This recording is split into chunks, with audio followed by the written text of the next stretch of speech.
శ్రీమాత్రే నమః. సద్గురు జ్యోతిషాలయం నుండి 2026 జూన్ నెలలో 15వ తారీఖు నుండి 21వ తారీఖు వరకు ఈ వారం రాశి ఫలితాలు మేషం నుండి మీనరాశి వరకు ఎలా ఉంది, అందరికీ ఆరోగ్యం ఎలా ఉంది, ఉద్యోగం ఎలా ఉంటుంది, ఒక వ్యాపారం ఎలా ఉంటుంది, రాజకీయం ఎలా ఉంటుంది, ఒక క్యూరియాసిటీతో అందరూ కూడా చూస్తూ ఉంటారు. వాటికి అందరికీ కూడా ఒక అద్భుతమైనటువంటి ఫలితాలని మన యొక్క ఛానల్ ద్వారా అందిస్తున్నాము. జాతకం పడుతున్న వర్షానికి ఒక గొడుగు మాత్రమే, కానీ జాతకం జీవితం కాదు. మీరు మిమ్మల్ని నమ్మండి, మీకు ఇష్టదైవాన్ని నమ్మండి.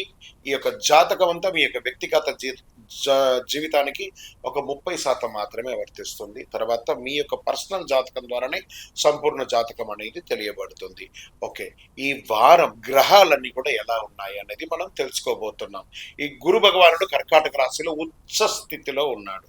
శని మీన రాశిలో సంచరిస్తున్నాడు. రాహు కుంభరాశిలో, కేతు సింహంలో ఉన్నాడు. జూన్ 15 తర్వాత సూర్యుడు మిథున రాశిలోకి ప్రవేశిస్తున్నాడు. శుక్రుడు కర్కాటకంలో ఉన్నాడు. జూన్ 21న కుజుడు వృషభ రాశిలోకి ప్రవేశిస్తున్నాడు. ఈ యొక్క చంద్ర రాశి ఆధారంగా సాధారణంగా ఫలితాలు వ్యక్తిగత జాతకాన్ని బట్టి మారవచ్చు. కాబట్టి మీ యొక్క వ్యక్తిగత జాతకాన్ని మనం తెలుసుకుందాము. ఇంకా సింహరాశి మిత్రులారా, ఉద్యోగంలో మీకు రహస్య శత్రువులు స్టార్ట్ అవుతున్నారు. ఎందుకంటే అష్టమ శని నడుస్తుంది. కానీ గురు భగవానుడు యోగంగా ఉన్నప్పుడు ఎలా ఉంటుంది, కాస్త వ్యాపారంలో పాత బకీలు వసూలు చేయడంలో మాట పట్టింపులు వచ్చే అవకాశాలు ఉన్నాయి. విద్యార్థులకి కష్టానికి ఫలితాలు కనబడుతున్నాయి. ఆర్థికంగా ఖర్చులు బాగా పెరిగే అవకాశం, శుభ ఖర్చులు కూడా వచ్చే అవకాశాలు, ఇంట్లో వివాహం కానీ సంతానానికి సంబంధించిన ఖర్చులు కూడా పెరిగే అవకాశం బాగా కనబడుతున్నాయి. కాస్త జాగ్రత్తగా ఉండవలసినటువంటి ఒక సమయం అని కూడా చెప్పచ్చు. ఉద్యోగస్తులకి నాయకత్వ అవకాశాలు ఉన్నాయి. ఆదాయం చిన్న చిన్నగా మెరుగుపడుతుందని కూడా చెప్పచ్చు. వ్యాపార విస్తరణలో కొంచెం ఆటంకాలు కనబడుతుంటాయి. పర్మిషన్స్ అవన్నీ కూడా జాగ్రత్త పడండి. కోర్టు వ్యవహారం ప్రతికూలంగా కనబడుతున్నాయి. ఆరోగ్యం పట్ల ఒక చిన్న శస్త్రచికిత్స అయ్యే అవకాశాలు బాగా కనబడుతున్నాయి. షేర్ మార్కెట్ కాస్త జాగ్రత్త, పరిమితమైనటువంటి పెట్టుబడి పెట్టండి.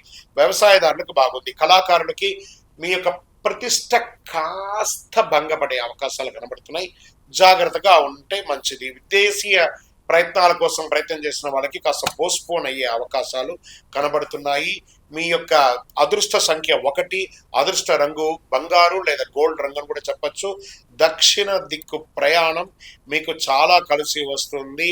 చక్కటి సూర్య భగవానుని ప్రార్థన చేయండి ఆరోగ్యం కోసం. ప్రతిరోజు ఒక రాగి చెంబు తీసుకొని 7 సార్లు అర్ఘ్యం మొదలండి, 8వసారి మీ పైన చల్లుకోండి. స్నానం చేసిన తర్వాత పొద్దున మీకు అన్ని రకాలుగా మేలు జరుగుతుంది. గోధుమలు లేదా గోధుమ పిండి ఇలాంటివి దానం ఇయ్యండి. పేదవాళ్ళకి నెయ్యి కూడా దానం ఇయ్యండి. విజయోస్తు. మీ యొక్క వ్యక్తిగత జాతకం తెలుసుకోవడానికి మీ పరిసర ప్రాంతాల్లో ఉన్నటువంటి గురువుల్ని సంప్రదించండి. లేదా మా ద్వారానే తెలుసుకోవాలనుకుంటే డిస్ప్లేలో కనబడుతున్నటువంటి నెంబర్కి మీ పేరు, మీ డేట్ ఆఫ్ బర్త్, మీ time of birth, place of birth WhatsApp చేయండి.